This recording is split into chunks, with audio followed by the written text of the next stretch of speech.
Welcome to ACC Nation. I'm Jim Quist, that's Will Ogenin, and we're talking ACC sports.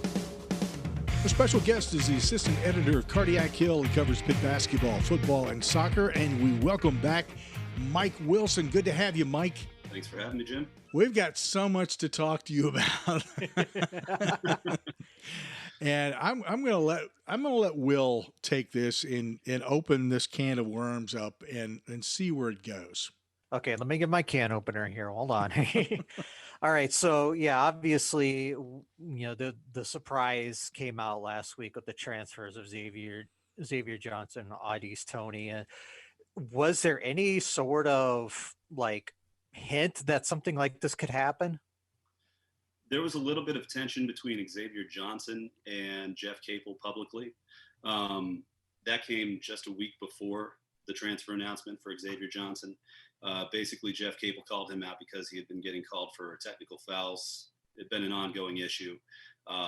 Basically, every once in a while, he'd make a shot and then chirp at the refs or the opposing bench, something along those lines, and he'd get teed up for it.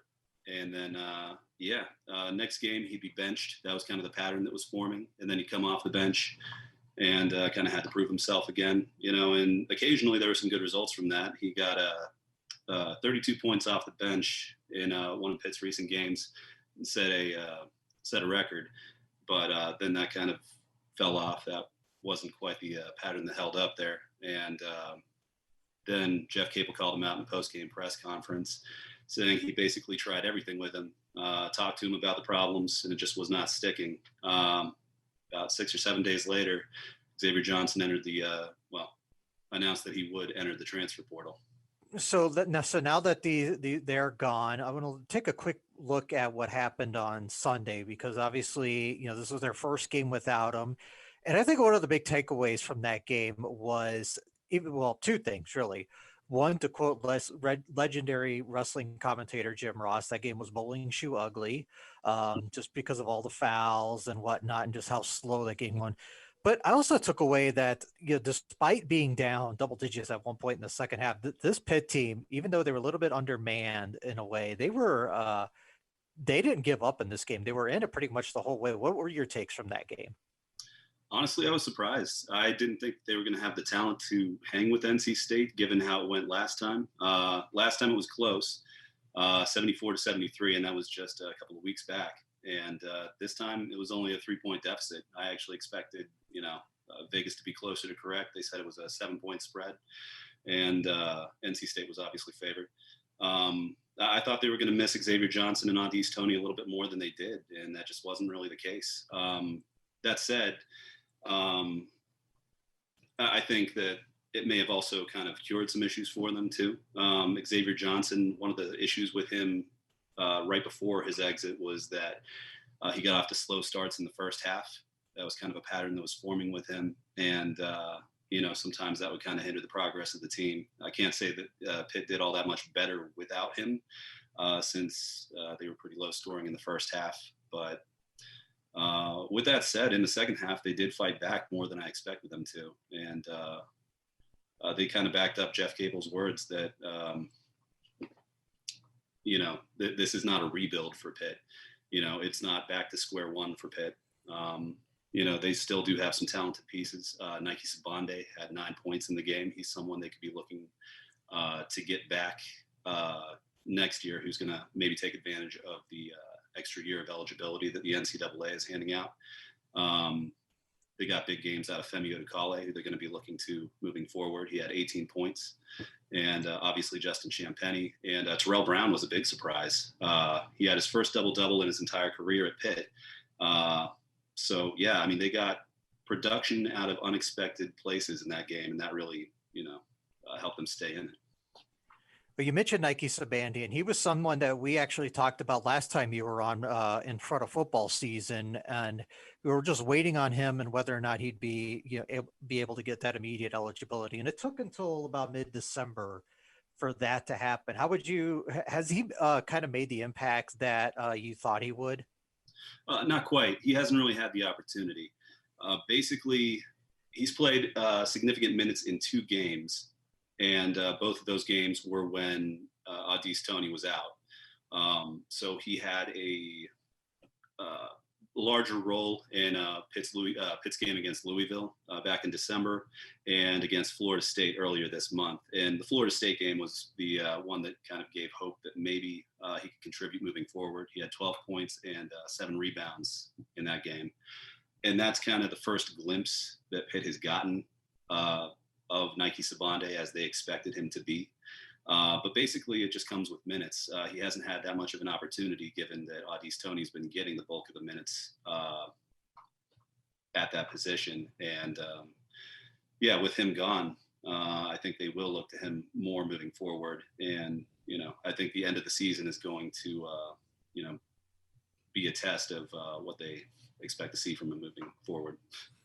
Mike, I'm going to focus a little bit more on coaching here.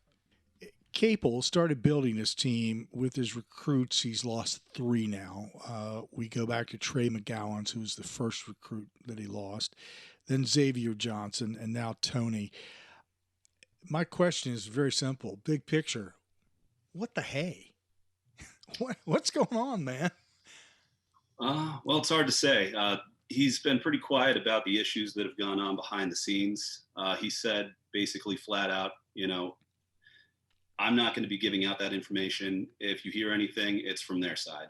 So everybody's been quiet thus far, but the rumors are that there was tension behind the scenes between the star players, that sort of thing.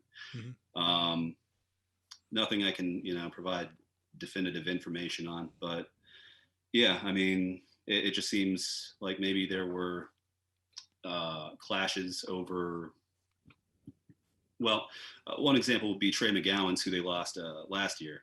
It sounded like he wanted to play point guard as opposed to shooting guard, and that position was definitively Xavier Johnson's moving forward. The team was built around Xavier Johnson, and it just was not going to be Trey McGowan's at that position. So he ended up moving on to Nebraska. Little things like that, I think, maybe piled up. Guys not getting all the opportunities that they expected to get coming to Pitt, that sort of thing. But beyond that, I'm not quite sure what the specific issue was. All right, well, let me dig down just a little deeper. Often you can put coaches into 2 categories. One of them is detrimental to their long-term career prospects. The other tends to keep them in the game for a lengthy amount of time. So let's find out what you think, which one of these 2 categories Jeff Capel's falling into here. First, is he the kind of coach who wants to be friends with the players? Or second, is he the kind of guy who's more than willing to put his foot down and say, oh, no, tough love time? Which of those 2 do you think he is? I think it's kind of too early to tell. I mean, that sounds weird after several years here, but the feedback you get from recruits who have spoken to Jeff Capel and the Pitt coaching staff is that they really like Jeff Capel. They connect with him. So on that note, it does sound like he is able to forge a connection with the members of his team, the recruits that he's trying to get to come to Pitt. But with that said, I mean, I think we did just see him put his foot down, perhaps, and that may have led to these exits. And of course, there was what led up to that, and him publicly calling out Xavier Johnson for his technical foul troubles. So, you've seen a little bit of both from him. I can't say that he's definitively one way or the other, mm-hmm. But I guess we're going to see moving forward. Yeah. That jawing by Johnson, I'm sure it was, from what I could tell, everything that I've seen and some of the stuff that I've read from you, talking about him, as you put it, making comments toward the ref or refs, and also making comments toward opponents and stuff. That's not going to carry him very far, and if that is something that was going on and on and on, and Capel put his foot down and said no more of this, or that's all she wrote, then good for Coach. at some point or another, he has got to learn that that is not going to get him very far, especially if he even considers going into the next step. Um, it's just not what it appears to be when you watch TV when it comes down to jawing. That's just my getting on the soapbox there for a few seconds. So, with that said, though, there is one thing to note there. That was the incident that prompted Jeff Capel to speak out about the issues he was having. Mm-hmm. He made a 3-point shot, kind of drifted off towards the team's bench and made a comment, it looked like, and then got technical for that. But some of the technical fouls that he had gotten before that, basically it was more innocuous sort of things. He said and one after he believed he got fouled during a layup, something along those lines. And it was kind of small ticky-tacky type fouls that maybe shouldn't have been called, that kind of piled up, and that created tension and that created issues, in addition to, him kind of jawing on occasion too, which, I mean, I'm not saying that's nothing that's something that didn't happen. Right. But it was a combination. Gotcha. All right. Let's talk about Capel and how Pitt fans, because he's been there long enough now, how are Pitt fans responding to him, and do they look at him as being, this is our future? He's doing a good job. He's going to be here for a while, and we're vested in him. I think that the fan base is kind of split on Capel at this point. I would say probably the majority still think that he is the guy to move Pitt forward and to make some progress with this program. I think there's also the question, if not Jeff Capel, then who? I think at this point it's kind of well known that the Pitt job is not necessarily as glamorous as Jamie Dixon once made it look.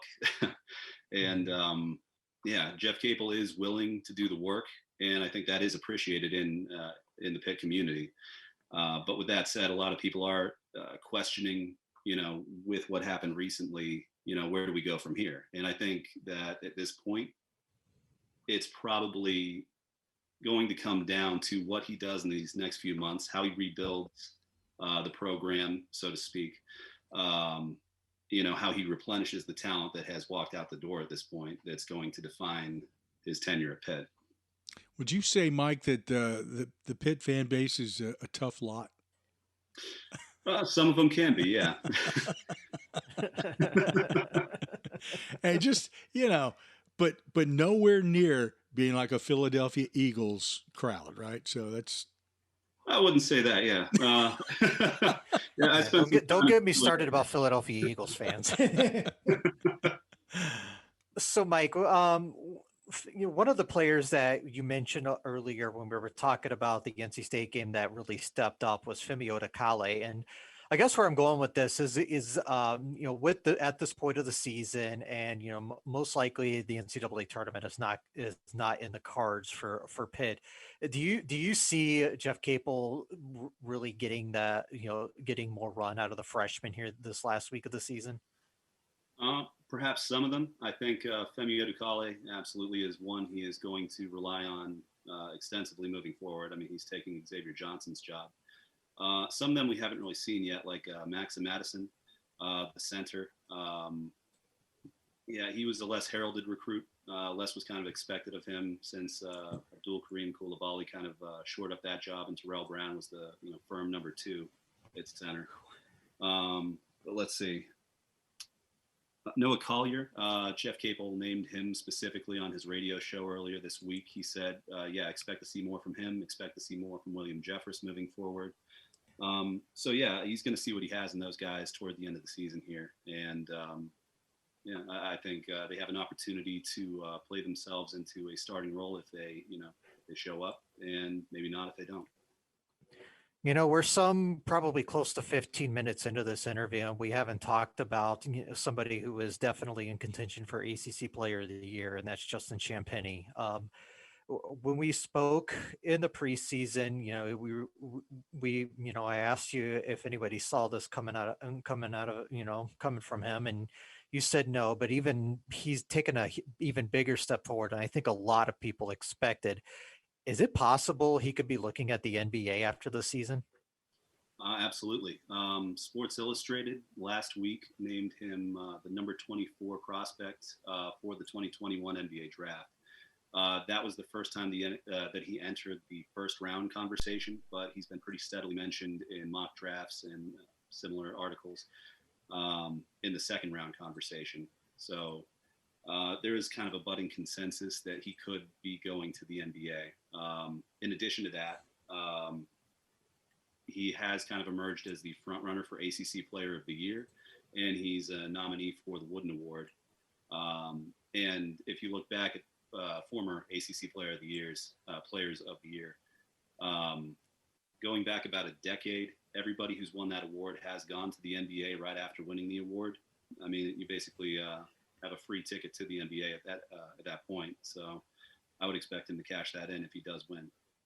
Well, I'd just like to point out, if you're a Pitt fan listening to this, that Justin Champagnie is a good story as to the development, and I'm sure Jeff Capel and the coaching staff have a lot to do with that. When he enrolled at Pitt, he was the third highest ranked recruit out of four, ranked 248th nationally, according to 24/7 Sports. And the fact that we're talking about him as a potential NBA draft pick, I think that really goes a long ways to showing what Capel can do for this program. Yeah, absolutely. An interesting thing about that, though. So if you look at the Rivals rankings, Gerald Drumgoole, who was another Pitt recruit, he's also a sophomore, came in the 2019 class alongside Justin Champagnie. He was actually more highly rated than Justin Champagnie by Rivals. He was the number 136 recruit in the nation. They're fairly similar players in terms of build and everything. They're both 6'6", 200 pounds, and both play small forward. And they kind of expected him to be the bigger contributor moving forward. And then Justin Champagnie just kind of emerged and seized a spot on the starting lineup, and the rest is history. But yeah, it's been interesting to see how those ratings have kind of been proven wrong. So speaking of that class, another one who was part of that class, and I'd like to get your thoughts on him, is Abdul Karim Coulibaly. When I watch Pitt, I see potential in him. He still looks kind of raw to me. What are your thoughts on what Coulibaly's brought so far? Sometimes he has been really impressive. He had a 15-point game earlier this season, which was a career high for him. But in his last outing against NC State, I believe he got 4 fouls in the span of 7 minutes, which is why we saw so much of Terrell Brown, who ended up getting a double-double. That said, I mean, they are looking to him to be their main front court presence of the future, it seems. And he's shown some promise, but he's never been like it seems like his development has been fairly slow. But I expect some more progress next year, but we'll see.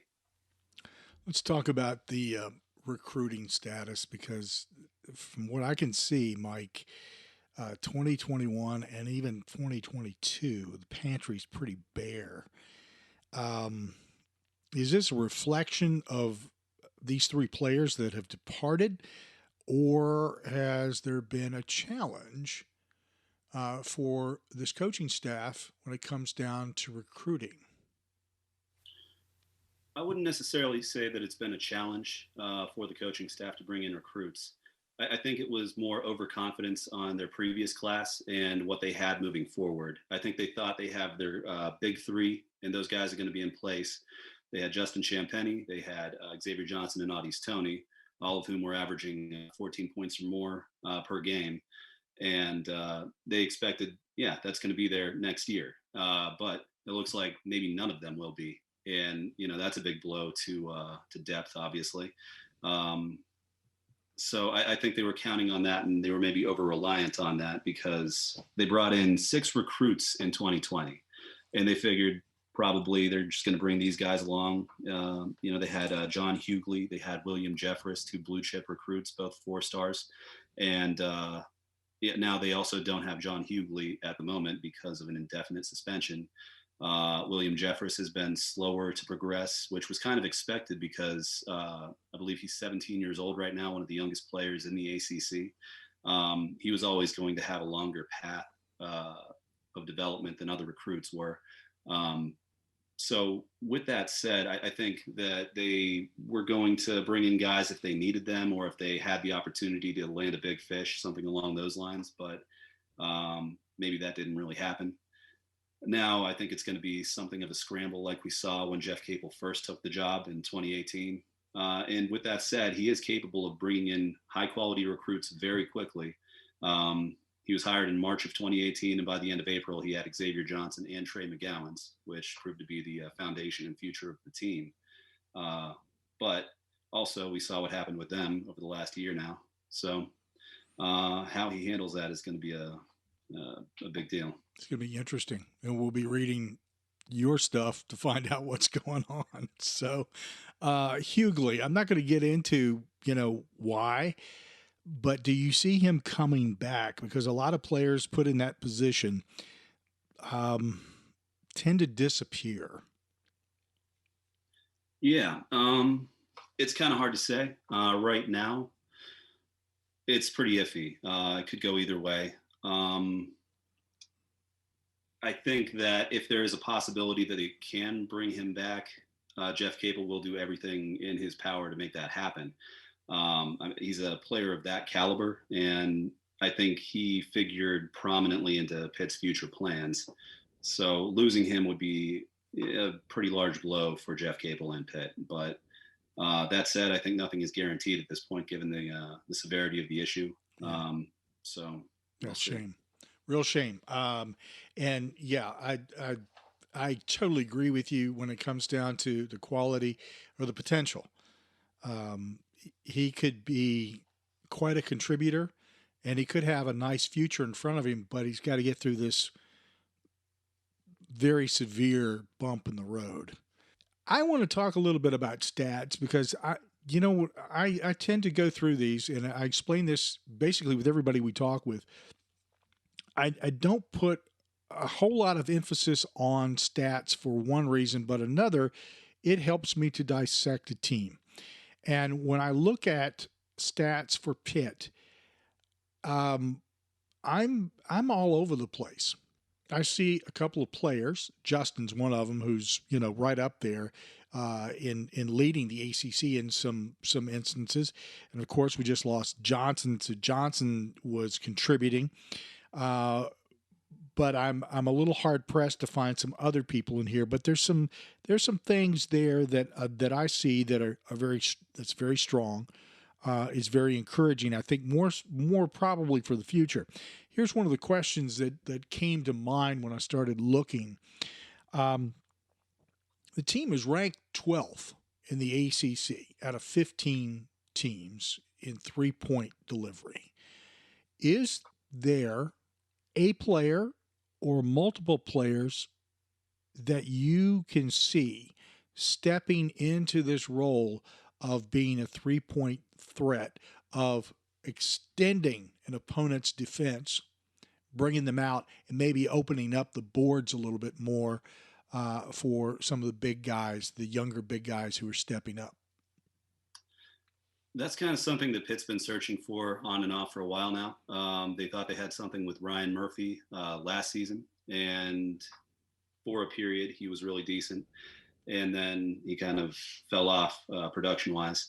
This year, the big hope was that Ithiel Horton was going to be a consistent contributor as a 3-point shooter, and that's worked out to some extent, but currently he's on a 3-game cold streak.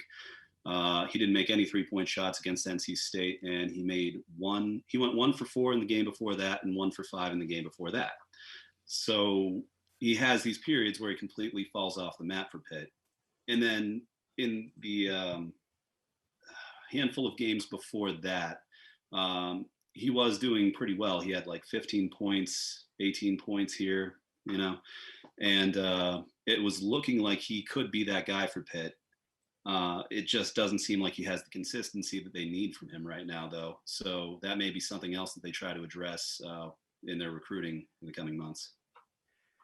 So when you look back over the season, would you say the highlight of it was the Duke game? Possibly, or sweeping Syracuse. That was something Pitt hadn't accomplished in quite some time. I think Jamie Dixon was the last coach to do that. And with them being an old Big East rival. There's some people who kind of prioritize that over Duke, but obviously Duke is the big fish in the ACC most years, and it feels good to get a win over them. So I mean, that whole period right there was probably the highlight of the season for Pitt, and the answer's probably different depending on who you ask, though. So let me just quick transition, a couple quick football questions before we get into the real fun stuff. I want to get into the defense real quick. It's obviously been the staple of Pat Narduzzi's teams, and they continue to be really good. But a lot of that talent is now gone. How much of a drop off do you see in this defense coming into the 2021 season? Not a whole lot. I think they've rebuilt through recruiting really well. They have Deion Hayes, who played briefly last season on their defensive line. And that's the real question, is how are they going to replace all this defensive line talent that's entering the NFL draft, like Rashad Weaver, Patrick Jones. You got Deion Hayes coming in. You've got Elliott Donald, a blue chip recruit, also a defensive lineman coming in. And on top of that, Nakai Johnson. Oh, and of course, Dorian Ford, also another local recruit. All three of them, Elliott Donald, Nakai Johnson, and Dorian Ford, all local recruits. And that's been a big movement going on with the Pitt football team and their recruiting lately. Nakai Johnson comes in at linebacker, so that could actually turn that position group into a strength with him and Servassier Dennis. I think some people are questioning, like, what about the safety position? What about the defensive backfield, that sort of thing? I think Brandon Hill has already kind of proven himself there. He got an interception against Florida State last season, and that was, I believe, in Paris Ford's first game after he ended up opting out for the season. So that was a really promising development there. So there are pieces all over the place for the Pitt football team and its defense specifically that are looking very good. It looks like there's a lot to look forward to. How big was it to get Kenny Pickett back for another season? Huge. Basically, he and Kenny Pickett and Jordan Addison are, I would say, all the Pitt offense has going for it right now. They lost DJ Turner, their other contributor at wide receiver. He's going to be moving on. So you got those two pieces. So you got a chance, I guess. Pitt still needs to kind of address its running game and its issues there. It's kind of the opposite of the Pitt defense. Basically there are a couple of bright spots in Addison and Pickett coming back, and then question marks all over the field. So, Mike, is Whipple the answer at offensive coordinator? Kind of depends on who he's able to convince to come to Pitt. I think that they are going after some higher level recruits at this point. There's been talk that Brennan Marion, the new wide receivers coach that they just hired, is going after some big fish in terms of wide receivers, pass catchers. And, they will need that moving forward. I think it also depends on how well they develop quarterbacks. We saw a little bit of Joey Yellen last year, a little bit of Davis Bevel, both of whom are former four-star recruits at quarterback. And, I think a lot of people in the Pitt fan base expected more from them being four stars, but also they are, young. So how far they come along in the coming years, and, now they have more time to develop with Pickett coming back. I think that's going to determine a lot about how well Whipple is able to install his offense and what he's able to accomplish. So every time I read comments from fans and often people in the media when it comes to Pat Narduzzi, it's a love-hate relationship. Explain this for us, would you? Well, a lot of people like Pat Narduzzi's personality, and a lot of people don't, I think. I think that he's a polarizing coach. On the one hand, the players seem to love him. He's able to get these big recruits in, especially defensively.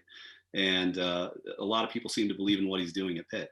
And on the other hand, you got the guy who also kind of botched the call at the Penn State game a couple of years back, where he decided to kick a field goal from the 1 yard line when they were down 7 points, I believe. And it was like 4 minutes left to go in the fourth quarter, something along those lines. Yeah. And then didn't really admit any wrongdoing there, any miscalculations.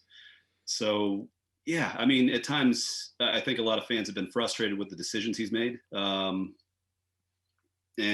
yeah, that's kind of carried over. And also, I mean, his crowning achievement so far is winning the Quick Lane Bowl. Winning the Coastal Championship in 2018. Yeah. Ending the bowl game win drought for Pitt, and occasionally getting an 8-win season here and there. But beyond that, I mean, not much has actually been accomplished. So people are divided on Pat Narduzzi. I think no matter what the people say, what the fans say, Heather Lyke is committed to giving him a chance and seeing what continuity and longevity at the coaching position can accomplish for Pitt moving forward. And we'll see what comes of that. Yeah, so he's got a couple of years left on his current contract, if I'm correct on that, and so it kind of looks like this may be maybe not long term, but maybe midterm. From the standpoint, he's certainly not a short term coach. He's not on the hot seat. Doesn't appear to be. So at least we know he's going to be there for a while. So there's some consistency, I guess, with what's going on there. I often wonder if he is the long game for Heather. I mean, do you have any gut feel? Have you heard anything? Is this where they want the program to be? Are they looking at growing? Or I can throw a lot of other questions in there just to jumble it up even further. I haven't heard anything specifically about Pat Narduzzi's long-term future or Heather Lyke's opinion of him, other than that she extended his contract already. She seems to believe in him. She has also preached continuity, and that's going to be her approach to building up the Pitt football program. And it seems like he's already made some progress with the defense. I think that's bought him some time. Especially getting some players into the NFL draft. I think that could pay dividends on the recruiting front for him. The thing is, they really needed to translate to offensive recruits as well as defensive recruits, which, that's been that's been iffy. That said, I think in the coming years, I think it'll be a little bit clearer what the future holds for Pat Narduzzi. But for now, I don't think his future at Pitt is really in question. Okay. Well, now we get into the fun stuff. We're going to talk about food. All right. Can't ever go wrong there. I've never known anybody yet that shied away from this part of it. What's your favorite food, Mike? I like steak. Okay. All right. You got to prove that you like steak. How do you have it prepared? Medium rare. Oh, there you go. He's the man. All right. You have any favorite restaurants up in Pittsburgh that you like to go to, or that you'd like to check out? Well, it's not a steak place, but there are a couple of good breakfast spots around town. Mm-hmm. Piper's Pub is probably one of the better places in Pittsburgh. They got like English, Scottish type food over there. They have this one dish called the Irish box tea. It's really good for breakfast. My personal favorite there, the bangers and mash. Uh-oh. Nice. Now this is some serious talk right here. When it comes to dessert. If I was going to get some, probably like cheesecake, something along those lines. Okay. And here's a question that everybody gets. It's not a trick question, but then again, it is. Okay, pizza. With or without pineapple? Without. I'm a Good for two, baby. Yes. I'm actually a mushroom guy. Okay. All right. I like mushroom, sausage, that sort of stuff. Like Supremes. Those are pretty good. Mm-hmm. So a beef and tater guy is what you are, basically. Oh, yeah. Yeah. Okay. The hearty eater. Okay. And and when you get a chance, and I don't know how much traveling that the position affords you to do if you get out on the road. Is there any place that you've gone to that really stands out in your mind that you'd go back to, or that you'd say, yeah, this is a great place to go? There was this great burger place in Dallas in the Deep Ellum called the Angry Dog. I haven't been there in maybe a decade plus, so I'm not even sure if it's still there. Mm-hmm. I think they're known for their hot dogs and such, but best burger I've ever had. Again, it's been more than 10 years. I'm not positive on that, but yeah, that was memorable. Okay. Well, yeah, if it's been 10 years, it is memorable to say the least.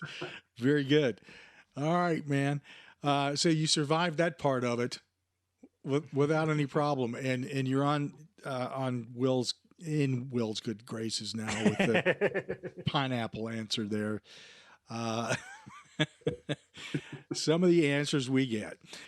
We have been talking with the assistant editor of Cardiac Hill, Mike Wilson. Mike, we appreciate it as always, you dropping in and sharing your thoughts and observations about Pitt football, basketball, and down the road, other things as well.